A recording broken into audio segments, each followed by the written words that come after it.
NEET CBSE പരീക്ഷകളിലെ ക്രമക്കേടുകളും ചോദ്യപേപ്പർ ചോർച്ചയും മുൻനിർത്തി കേന്ദ്ര വിദ്യാഭ്യാസ മന്ത്രി ധർമ്മേന്ദ്ര പ്രധാന്റെ രാജി ആവശ്യപ്പെട്ട് AICC general secretary KC Venugopal MP പാർലമെന്റിൽ ശക്തമായ പ്രതിഷേധം രേഖപ്പെടുത്തി.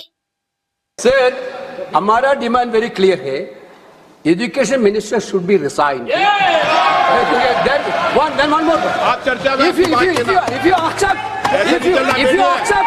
If you accept adjournment motion पर चर्चा करो सर. अध्यक्ष महोदय जी, adjournment motion 3 दिनों से सरकार की ओर से हमने ऑफर किया हुआ है. मैं औपचारिक तौर पर आज फिर ലക്ഷക്കണക്കിന് വിദ്യാർത്ഥികളുടെ ഭാവി ആശങ്കയിലാക്കിയ പരീക്ഷാ തട്ടിപ്പുകളുടെ ധാർമ്മികവും ഭരണഘടനാപരവുമായ ഉത്തരവാദിത്തം ഏറ്റെടുത്ത് വിദ്യാഭ്യാസ മന്ത്രി ഉടനടി രാജിവെക്കണമെന്നാണ് പ്രതിപക്ഷത്തിന്റെ പ്രധാന ആവശ്യം. പരീക്ഷാ സമ്പ്രദായത്തിന്റെ വിശ്വാസ്യത തകർത്ത പശ്ചാത്തലത്തിൽ വിദ്യാഭ്യാസ മന്ത്രി സ്ഥാനത്ത് തുടരാൻ ധർമ്മേന്ദ്ര പ്രധാനിന് ധാർമ്മിക അവകാശമില്ലെന്ന പ്രസ്താവനയിലൂടെ KC വേണുഗോപാൽ വ്യക്തമാക്കി.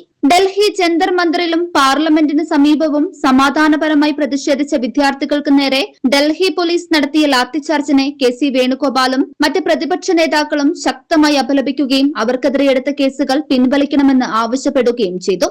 News 99 news, Delhi.